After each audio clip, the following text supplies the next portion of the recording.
जी अस्सलाम वालेकुम dear students, welcome back to online class. तो चैप्टर 9 हमने शुरू किया हुआ है, तो इसके टॉपिक्स पढ़ रहे हैं हम। तो आज का टॉपिक है कीवर्ड्स के बारे में। कीवर्ड्स क्या होते हैं? कीवर्ड्स को हम इसको रिजर्व वर्ड भी कहते हैं। It is a word in C language that has predefined meaning and purpose. यानी कि ये ऐसा लफ्ज़ है जिसका मानी और मकसद पहले से उसको तारीफ़ किया हुआ, डिफ़ाइन किया हुआ है। And meaning and purpose of a keyword is defined by a developer of the language। यानी कि जिसने ये लैंग्वेज बनाई है, उन्होंने इसको डिफ़ाइन कर दिया, रिजर्व कर दिया। And it can not be change और रीडिफाइंड बाय द यूज़र। तो आप इसको चेंज नहीं कर सकते और इसको रीडिफाइन नहीं कर सकते। Keyword can be used for the same purpose for which it is defined. यानी कि जिस मकसद के लिए इसको बनाया गया उसको इसी के लिए इस्तेमाल कर सकते हैं और इसके लिए कोई और पर्पज़ में इस्तेमाल नहीं हो सकता। And they help the compiler in compilation process. तो बहुत सारे इसके यूजेज हैं, हम आगे कुछ लेक्चर में देखेंगे कि कहाँ कहाँ इसका इस्तेमाल होता है। इन keywords are written in lower case. तो आमतौर पे इनको लिखा जाता है लोअर केस के अंदर ही। कीवर्ड्स को हम रिजर्व वर्ड भी कहते हैं। And there are different types of keyword in C language and total number is 32। तो टोटल इस लैंग्वेज में 32 कीवर्ड्स हैं। ये एक लिस्ट है, ये आपने याद तो नहीं करनी, लेकिन इनमें से अक्सर कीवर्ड हम इस्तेमाल करेंगे अपने आगे प्रोग्राम के अंदर, जैसे auto, do, goto, sign, unsign, break, double. ये काफ़ी सारे कीवर्ड्स हैं, लेकिन हम इनको इस्तेमाल करेंगे अपने प्रोग्राम में। नेक्स्ट है G, what is a variable and explain its purpose. Variable जैसे कि नाम से ज़ाहिर है कि ऐसी क्वांटिटी जो कि चेंज हो सकती है। And variable is a named memory location और मेमोरी सेल। तो वेरिएबल मेमोरी का एक हिस्सा है और उसको एक नाम दे देते हैं। मेमोरी जो कंप्यूटर आपने फर्स्ट ईयर में पढ़ा होगा, जो रैम होती है, it is use to store programs, input data and its computational result. इसका क्या मतलब है कि जैसे आप दो नंबरों को ऐड करते हैं तो जो इसका सम आएगा, अब आपने इसको किसी जगह स्टोर करना है। तो वो स्टोर करने के लिए आपको एक वेरिएबल चाहिए जहाँ उसका जो सम है वो स्टोर होगा। इस तरह आपने कोई इनपुट ली है तो वो इनपुट कहाँ स्टोर होगी, उसके लिए भी आपको वेरिएबल की ज़रूरत पड़ती है। The value of variable may change during the execution of program. तो उसकी जो वैल्यू है वो चेंज हो सकती है, लेकिन उसका नाम चेंज नहीं हो सकता। फिर आगे कहता है कि the variable are created in RAM. RAM आपने पढ़ा था कि फर्स्ट ईयर में कि ये एक आरजी यानी कि टेम्पररी मेमोरी होती है। That is why data store in variable is also temporary. तो जो वैल्यू होती है वो भी आरजी होती है, यानी कि अगर आप कंप्यूटर को बंद कर दें तो ये वैल्यू इसकी ख़त्म हो जाएगी। It can only use and process during the execution of program. तो इसको भी इस्तेमाल करने का जो वक्त है वो भी कंप्यूटर के या प्रोग्राम के चलने के दौरान है। And data stored in a variable is automatically remove when program ends. Computer बंद हो जाएगा या आपका प्रोग्राम बंद होगा तो ये वैल्यू भी ख़त्म हो जाएगी। तो ये मेमोरी में थोड़ा सा दिखाया हुआ है कि वेरिएबल का एक ब्लॉक है और उसके अंदर उसकी वैल्यू है, एक उसका नाम है, और ये सब चीज़ें कंप्यूटर की मेमोरी में स्टोर हुई हुई हैं।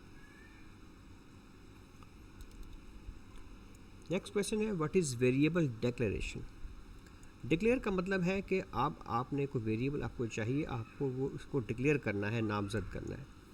जैसे कॉलेज के अंदर क्लासेस होती हैं, तो ऐसे नहीं कि कोई स्टूडेंट ऐसे ही आके बैठ के क्लास अटेंड करना शुरू कर दे, तो उसको आपको रजिस्टर करना होता है, इनरोल करना होता है। इस तरह कंप्यूटर प्रोग्राम में आपको कोई वेरिएबल चाहिए तो पहले उसको डिक्लेयर करना पड़ेगा कि भाई ये वेरिएबल का नाम क्या होगा, इसके अंदर कौन सी वैल्यू स्टोर होगी, इसका मकसद क्या होगा। The process of specifying the variable name and it's type is called variable declaration. दो चीज़ें बताई जाती हैं, एक उसका नाम और इसकी type. A program can have as many variable as needed. तो जितने आपको वेरिएबल चाहिए आप डिक्लेयर कर सकते हैं जिस तरह आपकी ज़रूरत है। यहाँ एक और बात है कि C is a strongly type language. Strongly type का मतलब क्या है कि all variable must be declared before they are use in a program. तो तमाम वेरिएबल को प्रोग्राम में डिक्लेयर करना ज़रूरी है। क्यों ज़रूरी है ये देखें, हम एक प्रोग्राम लिखते हैं डेव C++ में, फिर आपको दिखाते हैं कि क्या इसके अंदर इशू आ सकता है।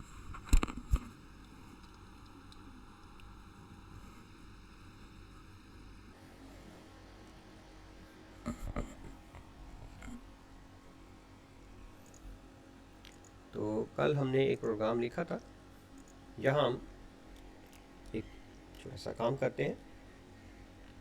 मैं लिखता हूँ x is equal to 5 and y is equal to 7 and sum is equal to x plus y। तो मैंने वेरिएबल ले लिए हैं, एक x लिया है, एक y लिया है और एक सम लिया है, लेकिन इनको डिक्लेयर नहीं किया, बस अपनी तरफ से लेकर इस्तेमाल कर दिया है। इनको सिर्फ यूज़ कर रहा हूँ, डिक्लेयर नहीं कर रहा। अब इस प्रोग्राम को हम कंपाइल करने की कोशिश करते हैं। वो देखें, उसने वो एरर दे दिया है कि x was not declared in this scope. x को डिक्लेयर नहीं किया, y को डिक्लेयर नहीं किया और सम को डिक्लेयर नहीं किया। तो अब हम इसको डिक्लेयर करते हैं। डिक्लेयर में जैसे बताया कि दो चीज़ें होती हैं, एक उसका नाम और एक उसकी डेटा टाइप। तो इंट x ये वेरिएबल को डिक्लेयर किया है, एक उसका नाम है, इंट x उसका नाम है और इंट यानी कि इंटीजर इसकी डेटा टाइप है। मतलब इसमें इंटीजर डेटा होगा जिसके अंदर सिर्फ नंबर्स विदाउट डेसिमल प्लेसेस, जिसमें इशारिया नहीं आता। मैं लिखता हूँ इंट y, ये दूसरा वेरिएबल डिक्लेयर कर दिया, इंट सम। तो अब वो इतराज़ नहीं करेगा। अब उसको बता दिया कि भाई ये तीन वेरिएबल हैं, इनका नाम ये होगा और उनकी डेटा टाइप ये होगी। तो अब इसको कंपाइल करते हैं, तो अब इसमें कोई एरर नहीं आया। तो कुछ लैंग्वेज ऐसी होती हैं जिसके ये बताना इसलिए ज़रूरी है कि कुछ लैंग्वेजेस के अंदर वेरिएबल को डिक्लेयर करना ज़रूरी नहीं होता, आप विदाउट डिक्लेरेशन उसको इस्तेमाल कर सकते हैं। जैसे विजुअल बेसिक है, उसके अंदर वेरिएबल को डिक्लेयर करने की ज़रूरत नहीं होती। It means that all variable must be declared before they are used in a program, and variable can be declared anywhere in a program before it is used। तो कहीं भी डिक्लेयर कर सकते हैं, लेकिन उससे इस्तेमाल से पहले ऊपर शुरू में जहाँ भी आपको चाहिए, लेकिन उससे पहले आपको डिक्लेयर करना ज़रूरी है। ये कुछ एक्सप्लेनेशन है। The variable declaration provides the information to the compiler about the variable. Compiler को बताती है कि वेरिएबल किस तरह का है, and compiler uses the declaration to determine how much memory is needed for each variable। तो उससे उसको ये भी अंदाज़ा होता है कि कितनी मेमोरी उसको रिक्वायर्ड है। Different types of data require different amount of memory. तो कुछ वैल्यू बड़ी होती हैं, कुछ छोटी होती हैं। तो जितनी बड़ी वैल्यू होगी मेमोरी के अंदर भी उतनी जगह ज़्यादा लेगी। The required number of byte are allocated when variable is declared. तो मेमोरी चूँकि बाइट्स की शक्ल में होती है तो उतने बाइट उसको रिजर्व करते हैं। For example, integer variable required 2 bytes whereas character variable required 1 byte. तो आगे कुछ टॉपिक में हम डिटेल से पढ़ेंगे कि कौन से वेरिएबल को कितनी मेमोरी चाहिए। तो यहाँ मिसाल दी हुई है कि इंटीजर को 2 बाइट चाहिए जबकि करैक्टर को सिर्फ 1 बाइट चाहिए। And the memory byte are use to store value of the variable. तो उसी के अंदर वैल्यू को स्टोर किया जाता है। Once a variable is declared, its data type cannot be changed during the program execution। तो एक दफ़ा उसको डिक्लेयर कर लिया, अब उसकी उसका नाम चेंज हो सकता है, ना उसकी टाइप चेंज हो सकती है। However, the value variable can be changed। लेकिन उसकी वैल्यू को हम चेंज कर सकते हैं। ये इसका सिंटैक्स है। सिंटैक्स से मुराद इसका लिखने का अंदाज है कि किसको कैसे लिखा जाएगा। तो सबसे पहले आप लिखेंगे डेटा टाइप और उसके बाद वेरिएबल नेम। डेटा टाइप बताएगी कि डेटा किस तरह का टाइप है, कौन सी टाइप स्टोर की जाएगी, और नेम ये इसका नाम होगा। ये नाम हम कोई भी रख सकते हैं अपनी ज़रूरत के हिसाब से, एक्स वाई जेड, सम, एज, मार्क्स, परसेंटेज, ग्रेड, ये जो हमें रिक्वायर्ड है उसके हिसाब से उसका नाम रखेंगे। लेकिन इसके कुछ रूल्स होते हैं। ये नहीं कि आपने कोई भी नाम रख दिया, उसके अंदर भी कुछ रूल्स हैं, हम आगे पढ़ेंगे। जैसे यहाँ इसने एग्जाम्पल दी है कि डिफरेंट वेरिएबल की टाइप है। इंट मार्क्स, चूँकि मार्क्स नंबर के अंदर होते हैं, इंटीजर में होते हैं, इसलिए इसके इंट लिया, इसमें इशारे नहीं आता। फ्लोट एवरेज, जब एवरेज होती है उसमें चांस होता है कि वो अशरिया में आ जाए, इसलिए इसको हम फ्लोट में लेंगे। फ्लोट का मतलब ये ऐसी वैल्यू जिसमें डेसिमल पॉइंट आ सकता है। ग्रेड, अब ग्रेड जो कि ए बी सी ये करैक्टर की शक्ल में होते हैं, तो ये इसको हमने करैक्टर में लिया। डबल सैलरी, सैलरी एक बड़ी अमाउंट है इसलिए इसको हम डबल में लेंगे। तो यहाँ बता रहे हैं कि इंट, फ्लोट, करैक्टर, डबल ये कीवर्ड है जो इंडिकेट कर रहे हैं डाटा टाइप को, जबकि मार्क्स, एवरेज, ग्रेड, सैलरी ये भी वेरिएबल के नाम हैं। तो एक और बात है यहाँ कि many variable of same type can be also be declared in a single line. तो बजाय कि हमने अभी एग्जांपल देखी थी, हमने एक एक लाइन में अलग अलग डिक्लेयर किया था, तो हम उसको एक लाइन में डिक्लेयर कर सकते हैं इस तरह कॉमों के साथ। बजाय कि हम लिखें इंट ए फिर इंट बी फिर इंट सी, 3 लाइनों में लिखने के बजाय हम एक ही लाइन में 3 वेरिएबल डिक्लेयर कर सकते हैं। उसके लिए शर्त है कि वेरिएबल के नाम के अंदर इस तरह कॉमा लगाया जाए। आगे है व्हाट इज़ वेरिएबल इनिशियलाइजेशन। ये छोटे छोटे शॉर्ट क्वेश्चंस हैं लेकिन ये बेसिक है आपकी आगे लैंग्वेज सीखने में। वेरिएबल इनिशियलाइजेशन, इनिशियलाइज का मतलब है कि आप वेरिएबल को डिक्लेयर भी करेंगे और उसके साथ वैल्यू भी देंगे। The process of assigning a value to a variable at the time of declaration is known as variable initialization। यानी कि जैसे आप गिनती गिनते शुरू करते हैं, अब गिनती हमेशा आप कहाँ से शुरू करते हैं, 1 से। तो जाहिर बात है कोई ना कोई स्टार्टिंग पॉइंट होता है जहाँ से आपने काउंटिंग शुरू करनी है। तो कंप्यूटर का भी यही हिसाब है, जब आप कोई कैलकुलेशन करते हैं तो वो शुरू में जो कैलकुलेशन का स्टार्टिंग पॉइंट है वो उसको बताना ज़रूरी है। अगर उसको बताएंगे नहीं बताएंगे तो वो अपनी तरफ से कोई गलत वैल्यू ले सकता है। And equal sign is used to initialise a variable. अब इसको समझते हैं कि इनिशियलाइजेशन और वैल्यू देने में क्या फ़र्क है। तो ये वही प्रोग्राम देखते हैं।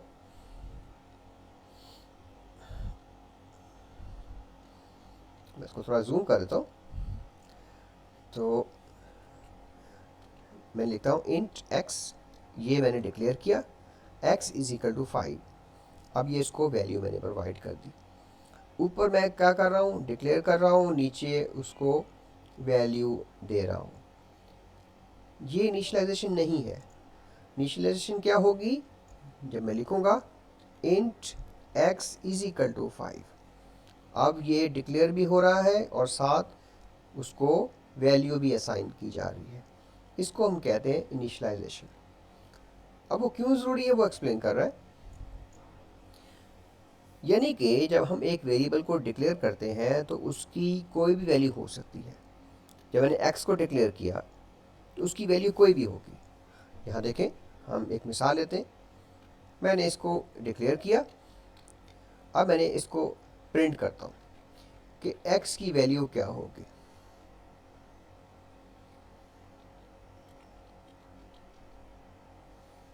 चलो, अब मैंने x को डिक्लेयर तो किया है लेकिन वैल्यू कोई असाइन नहीं की। तो अब देखें क्या होता है। चलिए, प्रोग्राम कंपाइल हो गया, कोई एरर नहीं था। अब इसकी वैल्यू क्या आती है, वो उसकी वैल्यू 0 उसने खुद से असाइन कर दी। उसने अपनी तरफ से ये वैल्यू 0 असाइन कर दी है। तो इसको हम कह सकते हैं गारबेज वैल्यू। हमने कोई असाइन की नहीं, तो उसने अपनी तरफ से 0 असाइन कर दिया इसको। तो compiler automatically allocates the required memory for the variable when it is declared, and memory allocation may already contain some data that is meaningless for the program। तो जिस जगह उसको डिक्लेयर किया है वहाँ हो सकता है पहले से कोई वैल्यू पड़ी हो, उसको हम कहते हैं गारबेज वैल्यू। उनके ऊन पटांग सी गलत सी वैल्यू हो सकती है जिसकी वजह से हमारे प्रोग्राम की कैलकुलेशन में फ़र्क आ सकता है।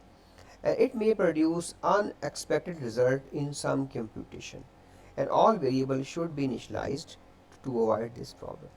तो इस मसले से बचने के लिए आपको इनिशलाइज करना ज़रूरी है।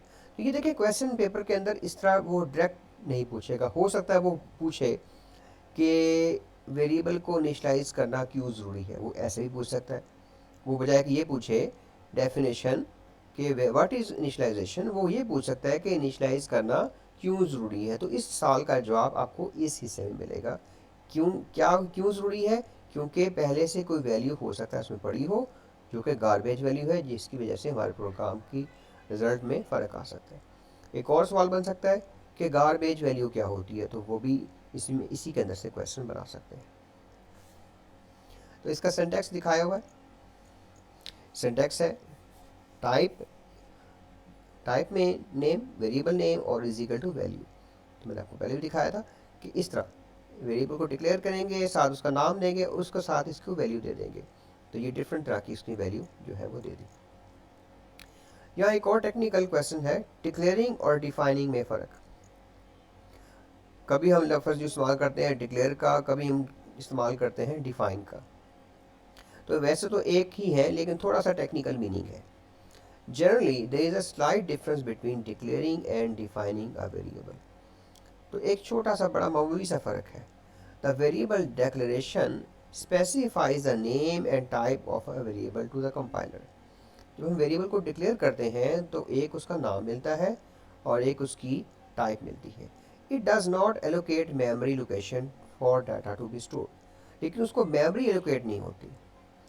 दूसरी तरफ जब वेरिएबल को डिफाइन करते हैं तो एक तो उसका नाम मिलता है, एक उसकी टाइप मिलती है और इसके साथ साथ उसको मेमोरी भी मिलती है।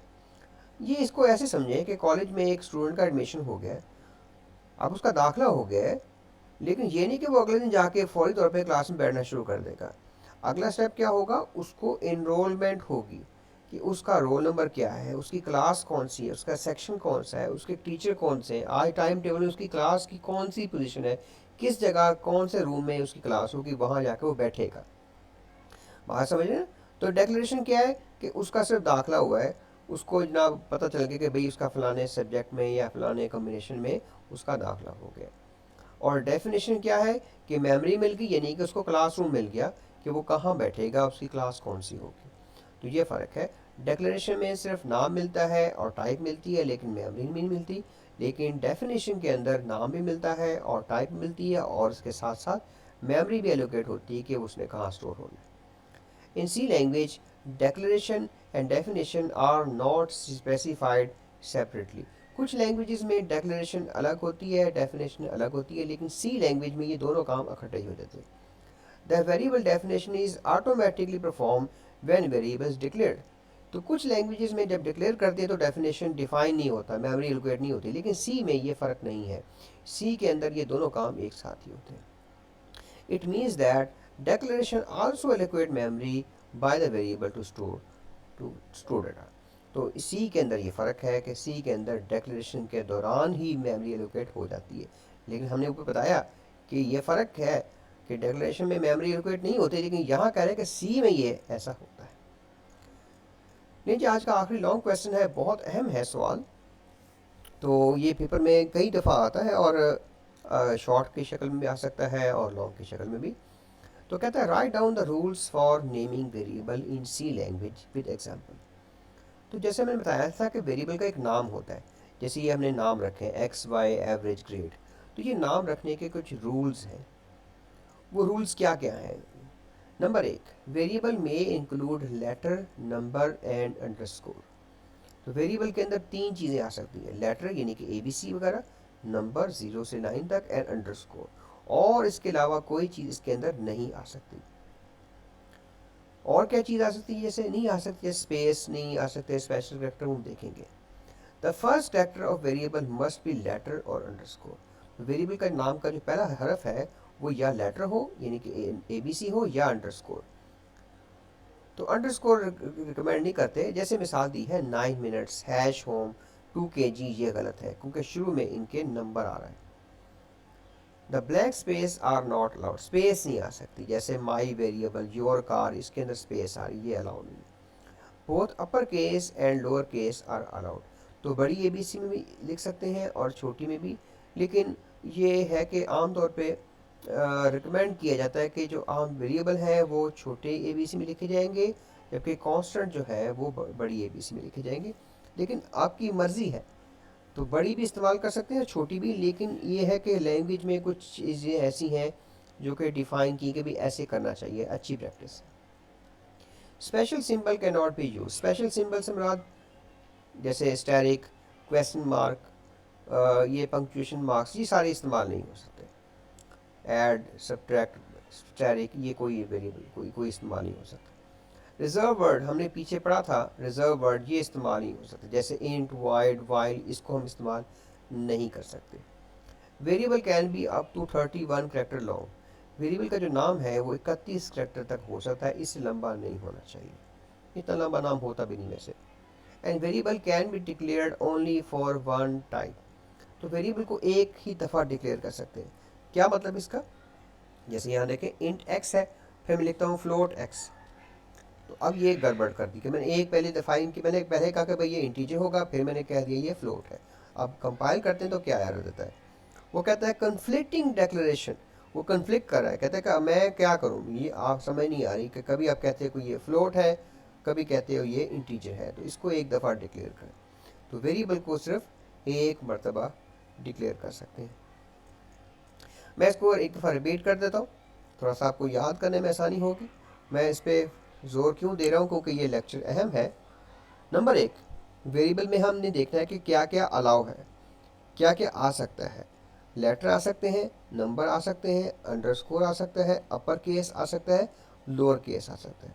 अब हम देखेंगे क्या नहीं आ सकता। स्पेशल सिंबल इस्तेमाल नहीं हो सकते, रिजर्व वर्ड इस्तेमाल नहीं हो सकते, और स्पेस इस्तेमाल नहीं हो सकते। तो ये पॉइंट याद हो गए। उसके बाद पहला करैक्टर कौन सा होना चाहिए, वो या लेटर हो या अंडरस्कोर हो। फिर वेरिएबल का नाम कितना लंबा हो सकता है, वो हम याद रखेंगे 31 करैक्टर। और एक वेरिएबल कितनी दफ़ा डिक्लेयर होता है, सिर्फ एक मरतबा। तो आई होप आपको ये लेक्चर याद करने में आसानी हो जाएगी। Thank you and good bye.